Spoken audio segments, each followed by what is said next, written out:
¿Qué tal, chicos? Buenas noches. He preparado este video para explicarles todo sobre la balanza de comprobación. Bueno, para empezar, la balanza de comprobación es un reporte tabular de 4 a 6 columnas donde se muestran los saldos iniciales, total de movimientos deudores y acreedores, así como saldos finales de cada una de las cuentas durante un periodo. Cabe señalar que los valores iniciales son saldos con los que se concluye el mes o periodo anterior, o sea, las primeras 2 columnas, ya sea que sean deudores o acreedores, de acuerdo a su naturaleza. Bueno, la balanza de comprobación, ¿para qué sirve? Para verificar la igualdad en los cargos y abonos según los registros contables.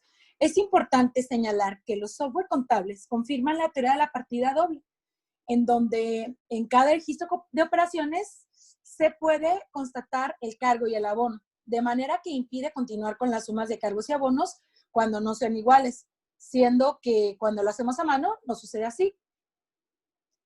Y gracias a la incorporación de la tecnología en la contabilidad podemos realizar las balanzas de comprobación sin ninguna complicación y cumpliendo con la teoría de la partida doble.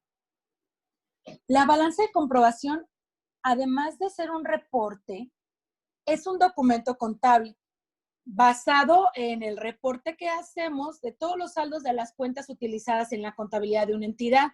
En ella se enlistan las cuentas y se indican los cargos y los abonos de cada una. Así como el ejemplo que ustedes pueden ver aquí, tenemos una cuenta en donde podemos observar los cargos y los abonos, luego la sumatoria de los movimientos deudores o cargos y la sumatoria de movimientos acreedores o abonos y finalmente el saldo acreedor.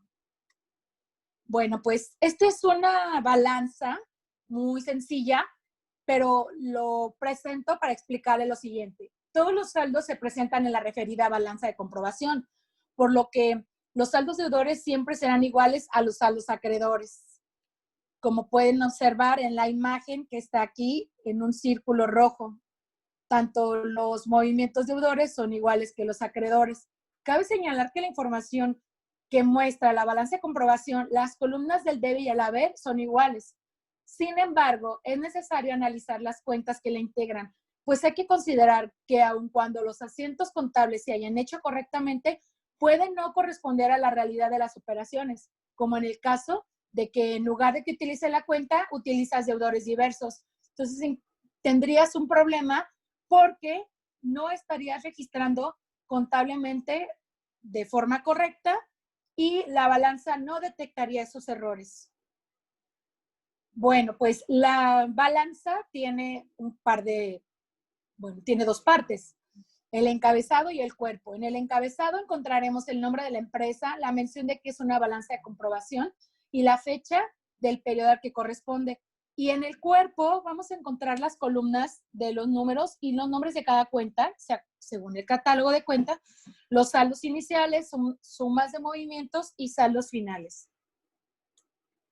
Bueno, pues el orden de presentación de las cuentas que integra la balanza sí importa y tiene que ser como sigue. En primer lugar, vamos a presentar las cuentas de activo, luego las de pasivo, luego las de capital, luego ingresos y por último egresos, siguiendo el orden del catálogo de cuentas, tal como ya lo conocemos. Aquí en la imagen verde podemos encontrar con el número 1 activo, número 2 pasivo, número 3 capital, número 4 ingresos, número 5 y 6, que son los egresos o costos y gastos. A continuación, les voy a explicar paso a paso cómo formular una balanza de comprobación. Pero antes quiero presentarles un ejemplo de una balanza. Ustedes podrán observar aquí que contiene el nombre, tiene la mención de que es una balanza, la fecha que comprende y posteriormente podemos encontrar enlistado cada una de las cuentas acomodado por activo, pasivo, capital y no tenemos de ingresos, pero sí tenemos de gastos. Conformados en diferentes columnas, en 6 columnas, los saldos iniciales, deudor y acreedor, movimientos, deudores y acreedores y saldos finales, deudores y acreedores. Y al final un total que muestra para cada 2 columnas de deudor y acreedor los las sumatorias iguales. Pero, ¿cómo lo conformamos? Veamos los siguientes pasos. Paso número 1. En las columnas de saldos iniciales deben anotarse los datos que arrojen los saldos finales del periodo anterior. Si es el primer periodo, vamos a poner 0. Y si no, pues hay que poner los saldos finales del periodo anterior. En las columnas de movimientos vamos a anotar el total de cargos y abonos de cada cuenta. ¿De dónde vamos a tomar esos movimientos o dónde vamos a tomar ese total de cargos y abonos? De los esquemas de mayor. Vamos ahora al paso número 2. Observen que aquí está descrito del lado izquierdo y también del lado derecho. Para obtener los saldos, vamos a sumar por cada cuenta, pues vamos a separar de naturaleza deudora y de naturaleza acreedora. Vamos a sumar el saldo inicial deudor, si es de naturaleza deudora, a los movimientos deudores y le vamos a restar los movimientos acreedores. Y les vamos a poner, por el momento, algunas siglas. Por ejemplo, saldo inicial deudor, le vamos a poner SID, más los movimientos deudores, MD, menos los movimientos acreedores, MA. ¿Qué pasa con las cuentas de naturaleza acreedora? Vamos a hacer un procedimiento muy parecido, pero vamos a iniciar con el saldo inicial acreedor, ¿sí? SIA, más los movimientos acreedores, MA, menos los movimientos deudores. ¿Cómo está eso? ¿Verdad? Bueno, pues veamos aquí con las letras de los cuadritos morado y azul. ND, que es de naturaleza deudora, vamos a sumar el saldo inicial deudor, le vamos a sumar los movimientos deudores y le vamos a restar los movimientos acreedores para obtener el saldo final deudor. Cuando tenemos una cuenta de naturaleza acreedoras, por ejemplo, aquí en este ejemplo, la de acreedores diversos, vamos a sumarle al saldo inicial acreedor, que está aquí, el movimiento acreedor y le vamos a restar el movimiento deudor para posteriormente obtener el saldo final acreedor. Bueno, les voy a poner con números el ejemplo. Observen el renglón que está subrayado de color amarillo, representa la cuenta de bancos. Sabemos que es una cuenta de naturaleza deudora, por lo tanto debemos de obtener su saldo final deudor. Para empezar, ¿cuál es el saldo inicial deudor? 15,000 pesos. Vamos a sumarle los movimientos deudores, que son la suma de cargos, que son 150,000, y vamos a restarle los movimientos acreedores, es decir, la suma de los abonos, que son 12,180. La diferencia aritmética, entonces, de sumar, bueno, no diferencia directa, la operación de sumar 15,000 más 150,000 menos 12,180 nos dará 152,820, que es el saldo deudor o saldo final deudor. Ahora observemos este renglón que está de color marrón o rosita, que nos habla sobre la cuenta de acreedores diversos. Sabemos que es una cuenta de naturaleza acreedora. Entonces, para obtener su saldo final acreedor, vamos a sumarle al saldo inicial acreedor, que son 1,000 pesos, los movimientos acreedores o los abonos, que son 2,320, y le vamos a restar los movimientos deudores, que en este caso no tenemos, es 0. Entonces, aquí me equivoqué, pero el resultado son 3,320, no 152,820, como está aquí. ¿Vale?